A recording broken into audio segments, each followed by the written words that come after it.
definitely fighting The Rock, fighting Goldberg, soon to be again and whatever. Yeah. But they should be doing that now. They should be giving like matches like that to the younger talent. I'm not saying that Brock doesn't deserve it, because that is one hell of a draw, but make room for someone else down the bottom to be a dominant kind of guy. I know they're trying to do that kind of thing now with Braun Strowman, but it's not really at the same kind of level. Yeah. You know what? Seeing Brock Lesnar doing those elbows is just like someone familiar now, isn't it? His style has definitely changed quite a lot. Yeah.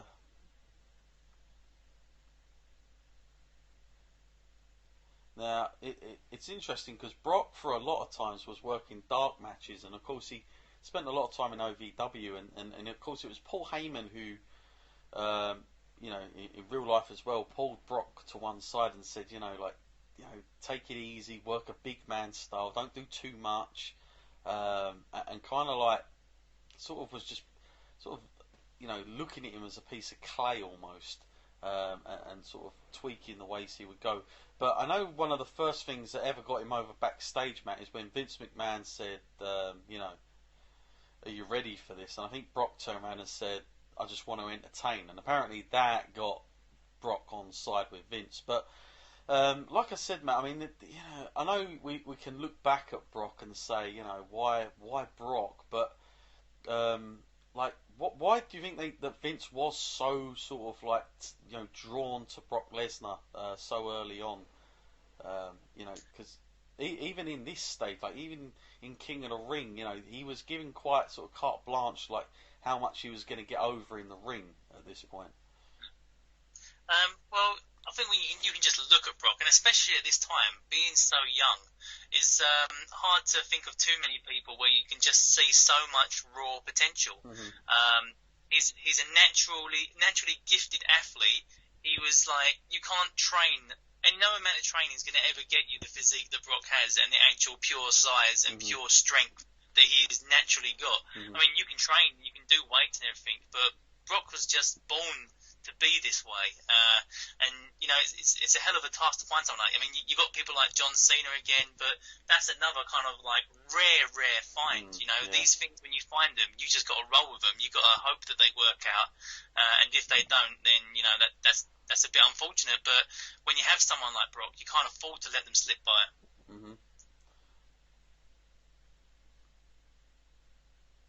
I've seen Test trying to get some shots in there, but pretty much a dominant performance, I'd say, by Brock in this one. Yeah, kind of standard for show from him.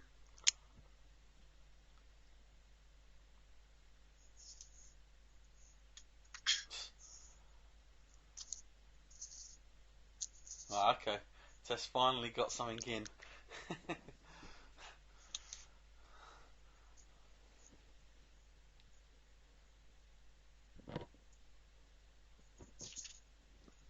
Nice sidewalk. Now, both getting at their feet.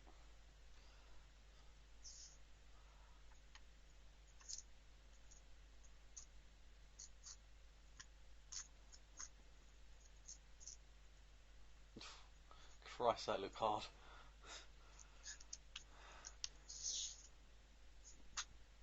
So I'm guessing at this time you would be completely enamoured by Brock and be on the Brock train.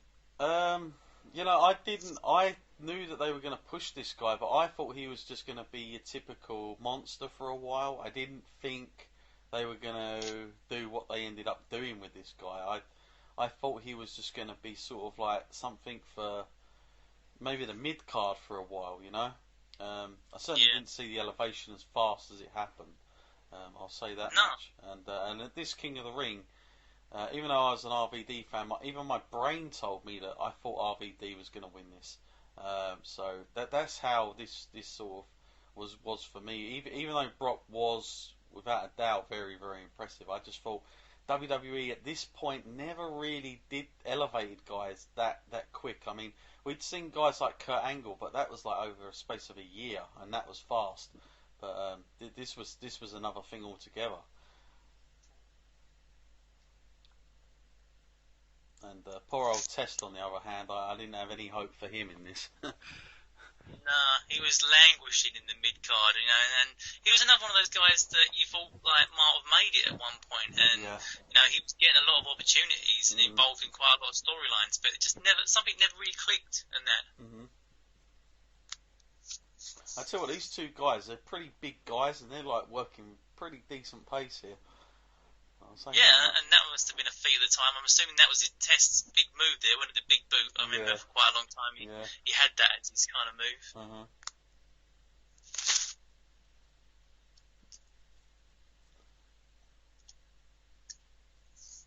You're going to go for it again then?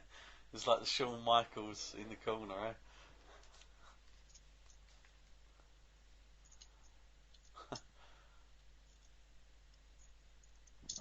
Brock just pushes the ref. We see Heyman getting involved. I guess this was one of the cool things about Brock at the time was the F5. Like, we hadn't seen anything like that either, had we?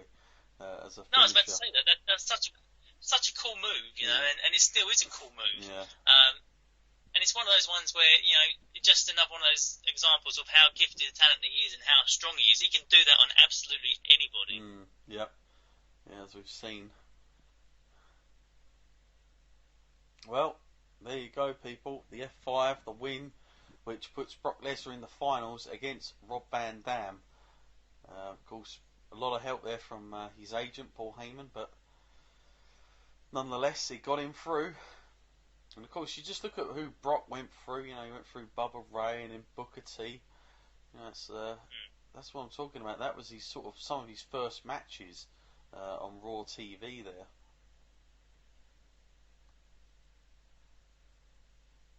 And again, this was another time, Matt, where at this point, shall we say, Brock rarely spoke, if anything. It was all Paul Heyman. And that chemistry worked very, very well at that time. Yeah, I was going to say, it's a strange formula, but, it's definitely the proven one, because it's so much better to see him silent like that. And it's what I wish a lot of people would do these days. Like, if someone like Roman Reigns did not speak, it'd probably get him over a hell of a lot more. Yeah. Well, we see Bubba Ray with a young Jonathan Coachman yet again. Bubba looks a hell of a lot different there as well. Yeah.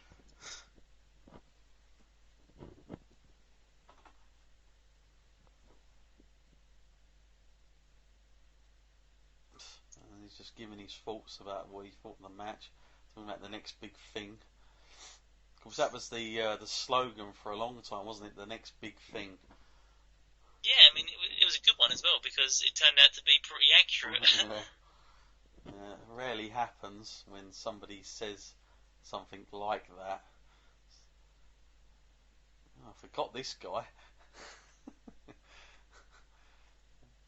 And here we see Lance Storm and Christian. Oh yeah, Mr. Personality. Mr. Personality, Lance Storm. I was actually listening to him on a podcast recently. I know he's got a pretty decent wrestling school where a lot of his you'll hear Corey Graves say a lot as well. With a lot of the guys that you see on NXT have come out of. And I did give a lot of praise to him. Of course, him and Jericho back in Japan. I forgot what they were called. What their Impact Players. That was it. They were the tag team. I don't remember that at all. No, all I remember is like him turning up and doing an un-American kind of gimmick with Christian. There, is this what it is? Is this the un-Americans? Yeah, well, I would assume so because I think Test was in there as well, but I can't. Yeah, because they are talking about America, so it must have been. Yeah. We're talking about the Canadians.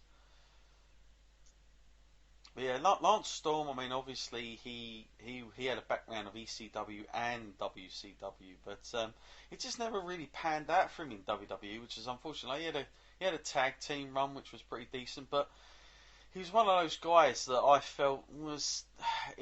I think because of the amount of talent there, if he'd have come at any other time, you'd have probably looked at him the way you did a Guerrero or a Jericho, that kind of guy. But it was just hard to have so many at that time. But the WWE roster at this point was really strong, Matt. I mean, it's probably one of the strongest rosters WWE had ever had. when you look at the amount of guys that they had, like, that you won't even see on this roster that were around at the time. How about this one then, Matt? The Cruiserweight title. Cool, yeah, blast from the past too. Jamie Noble, what was the security? They were called J&J.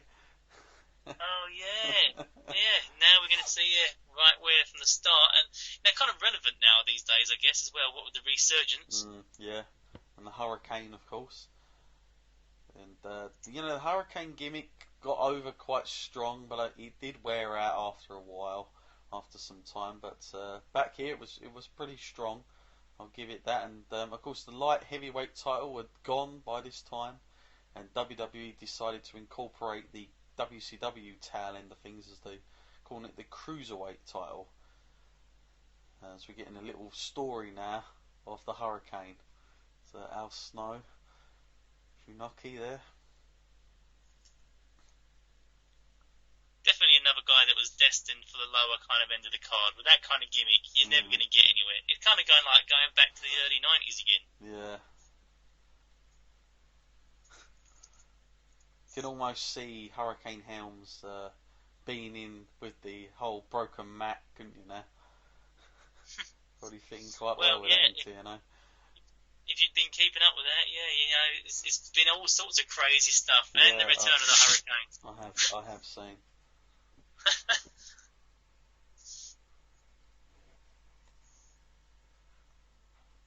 I guess they must have heard the outcry for people who missed the Hurricane. Yeah, I would assume so.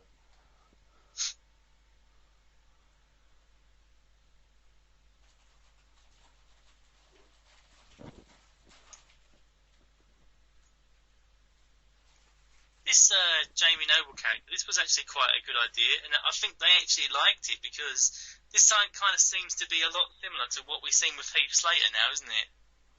Yeah, I think that they were doing it around. So this would have been 2002. Yeah, so they were giving him that stuff. I think like they'd done the whole storyline where he'd come into like his money or something, didn't they? Yeah, but they put a slight sort of face spin on it now with Heath and made it a little bit. But the comedy aspect is always there, and I guess he's a good character and a good gimmick. It's believable at least, unlike the Hurricane himself. This is a huge story presentation that they're giving us just for this match. I'll say that much. This intro to it. And of course, Nydia would win. She was from Tough Enough, wasn't it? Can't remember what year. Of course, yeah.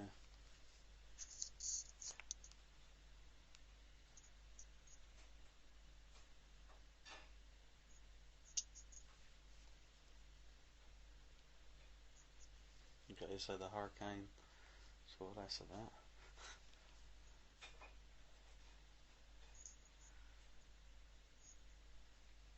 So finally, after how long was that on for? That was a long time for everybody listening at home.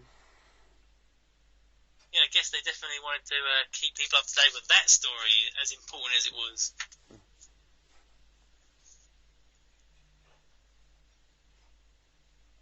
Now, was you ever a fan of Jamie Noble, Matt? I wouldn't say I was a fan, but I did find the kind of story arc of him quite entertaining. It's just, it's hard not to find it sort of funny. It's just so stereotypical and a bit like they shouldn't really be doing that because it doesn't really shine people like from his kind of county or like state in the best of lights. But everyone took it in the best of heart, I hope.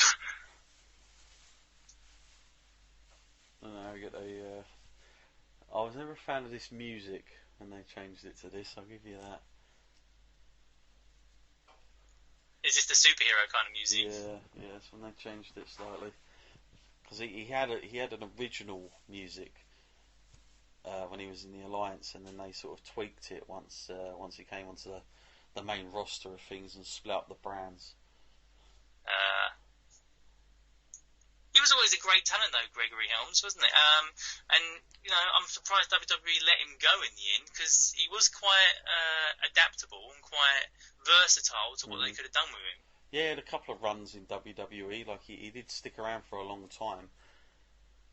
you know, I've always thought he was a pretty good heel worker when he done the Shane Helms thing, but yeah, for some reason they just they did let him go. And now, so we're getting a cruise